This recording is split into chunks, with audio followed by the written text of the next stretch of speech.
Guys, selamat datang lagi di dunia lama. Apa kabar dirimu?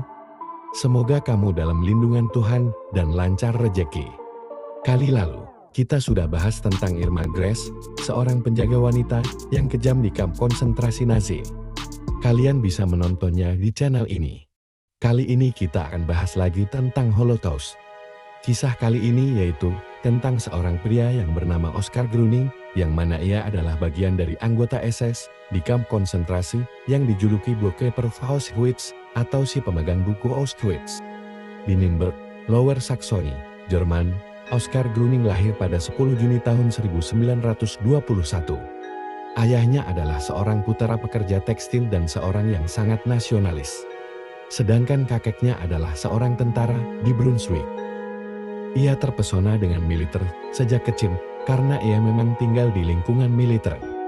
Ia bergabung dengan Scharnhorst pada tahun 1930-an, yaitu sebuah organisasi pemuda di Stahlhelm.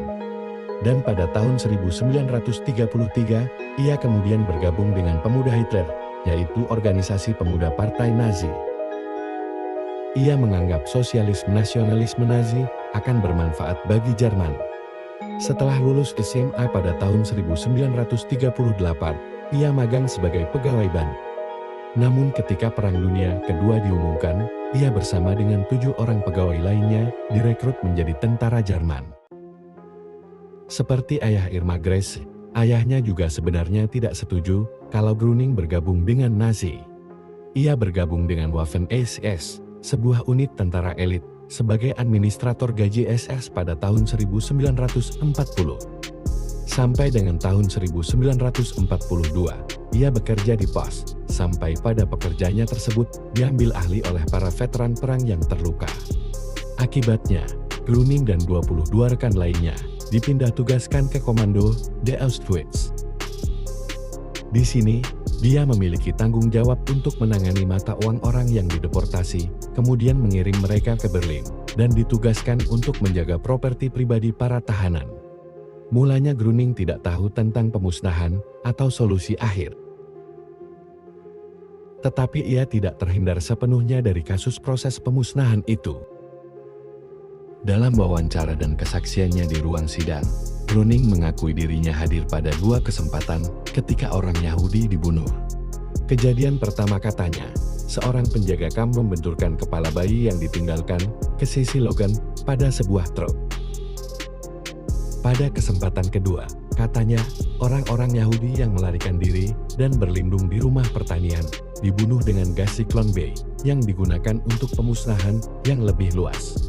Itulah satu-satunya saat saya melihat serangan dengan gas beracun, katanya, saya tidak ambil bagian. Selama bekerja ia mengeluh tentang pembunuhan yang kejam terhadap bayi dan tahanan di kamp kepada atasannya. Ia ingin agar pemusnahan itu tidak boleh dilakukan dan meminta agar membentuk kerangka kerja yang lebih terorganisir. Namun, ia ditolak 2 kali. Akibatnya ia dipindahkan ke unit SS garis depan di Ardennes pada tahun 1944.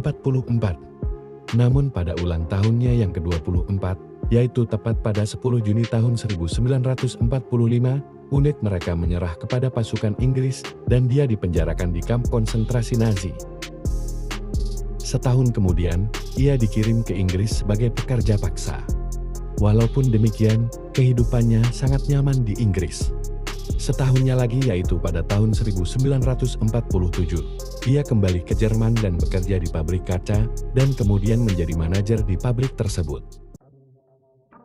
Kurang lebih 40 tahun setelah perang, ia dengan terbuka mengecam orang-orang yang mengatakan bahwa orang-orang Yahudi tidak pernah dimasukkan ke dalam kamar gas atau dibunuh.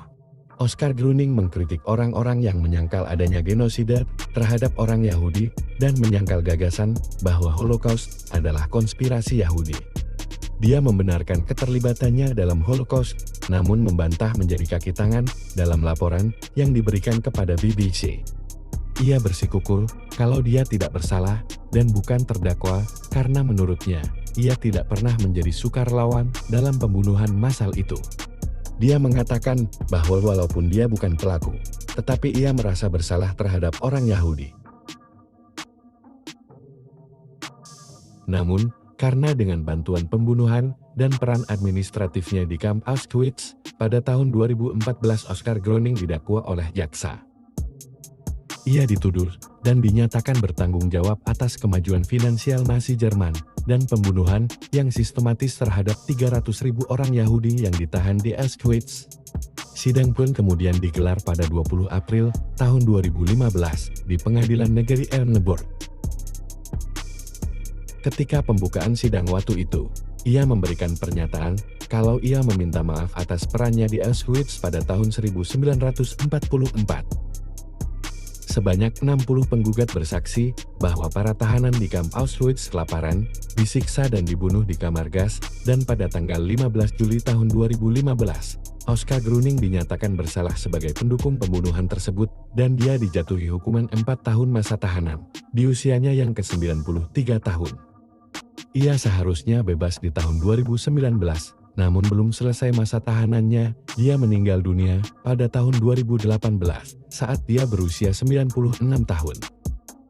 Oskar Groening adalah seorang tentara, seorang kopral sederhana di Waffen-SS Hitler yang kemudian dikenal sebagai Bookkeeper Auschwitz atau pemegang buku Auschwitz. Oke guys, sampai di sini dulu. Nanti kita bahas tokoh yang lainnya lagi. Jangan lupa subscribe dan share cerita kisah Oskar ini kepada pacar Anda, biar tidak melek hukum. Sampai jumpa lagi di video selanjutnya. Terima kasih.